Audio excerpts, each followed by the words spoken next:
Hello students, now welcome to the second part of alternating current. Now we will study here now resonance in AC circuit with LCR. It means when capacitor, inductor and resistors they all are connected in series, then how we obtain resonance effect.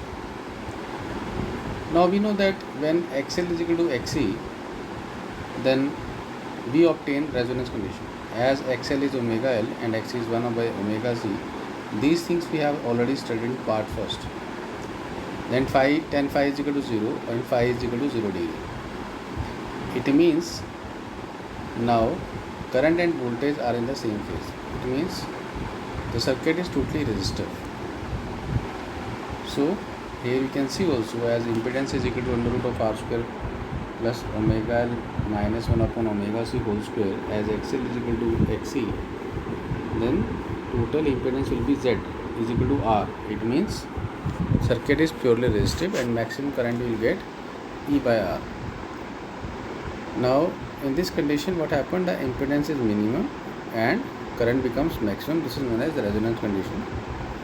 And as we can see in front of us, that if we take omega as omega R, as which is representing resonance condition, then we get omega R is equal to 1 by under root LC, and frequency can be written as linear frequency is 1 upon 2 by under root of LC.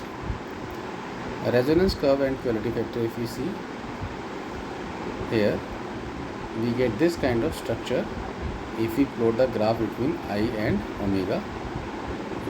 If where you see the very large peak, that is known as resonance condition. Here also for resistance R1 the peak is very high, for R2 is less, and R3 is very less. Now we can say R1 is greater than R2 and R2 is greater than R1 is less than R2 and R2 is less than R3 in this condition. Now I naught maximum value we have, and omega R is the resonance frequency condition, and we have the IV value also, which is I naught by under root 2, which we have studied as a RMS value. Now if you see the left hand side and right hand side, we get bandwidth, which is omega R minus del omega and omega R plus del omega. Bandwidth is equal to 2 del omega. Quality factor, if you talk about, its formula is omega R by 2 del omega. It can also be defined as the ratio of potential drop across either the inductance or the capacitance of the potential drop across the resistance. And here quality factor is VL by VR, or we can find by VC by VR. So if we solve the values, we get omega R L by R, or Q is equal to 1 upon omega R CR. Now if we talk about power in AC and with LCR circuit, we know that if we go with EMF, then it follows E is equal to E naught sin omega t. And if we talk about current, then current may lead the voltage. As you can see, it is I is equal to I naught sin omega t plus phi. Now instantaneous power, if you want to calculate, then it is E into I, and further it can be written as E naught I naught sin omega t plus phi. If you open the formula of sin A plus B, we get the following equation: E naught I naught sin square omega t cos phi plus sin omega t cos omega t cos phi. Now we further solve by integration method, that a small amount of work done for the small time dt, which is also representing instantaneous power. So if you want to calculate total work done over a complete cycle, then we have to integrate it, and when you integrate, you get work done as E naught I naught cos phi into t by 2.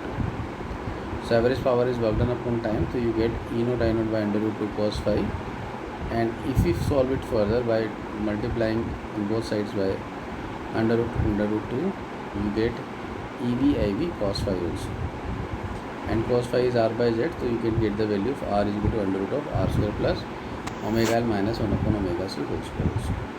Average power is EV IV cos phi. Now if you move forward, the power in AC circuit with R, if you talk about, then phi is equal to 0 degree, as we have done right now.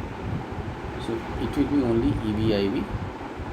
Now power in AC with only inductor, so we get average power as EV IV cos minus pi by 2, and cos pi by 2 is 0.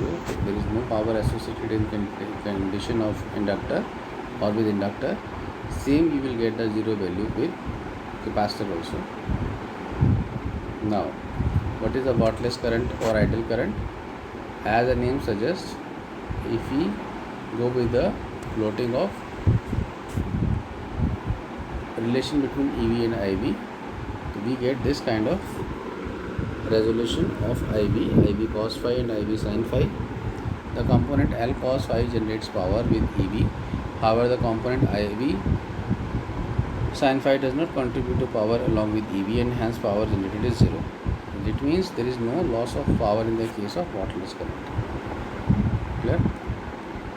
Now LC oscillator, if we talk about LC oscillation, once we give the current to the circuit, it will signal to the circuit will keep oscillating as in inductor as well as in capacitor also, as it is in front of you.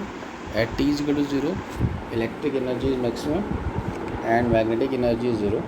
At t is equal to t by 8, now they both are equal, and at t is equal to 2t by 8, electrostatic energy is 0, whereas magnetic energy is maximum. So it means charging and discharging of capacitor takes place. It means your signal is saved in form of LC oscillations, and these are the following functions. Then when it get the magnetic energy and when it get the electrical energy, and when it is both are same. Clear? And move to next. Figures are there with different instantaneous time values in front of your eyes.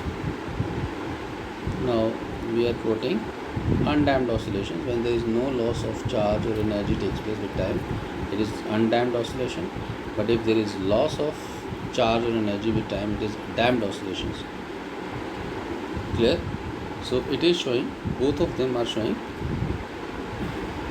how charge in the capacitor is reducing or it is not reducing actually. Now these equations are further there. You have to learn the formula only in terms of omega square is equal to 1 by LC, because these terms are not in your syllabus, so don't go with the same. Now the final equation represents simple harmonic electrical oscillation with omega as unit frequency. So omega is equal to 1 upon under root of LC. This is only for sake of reading, otherwise this LC oscillator is not in your syllabus also. Transformer, you know that transformer is a device which convert either low, it is high, either step up or step down. Step up means when it increases the voltage, step down when it is decreases the voltage. As we can see, there is AC connected with primary and with load secondary is connected, and it works on the principle of mutual induction.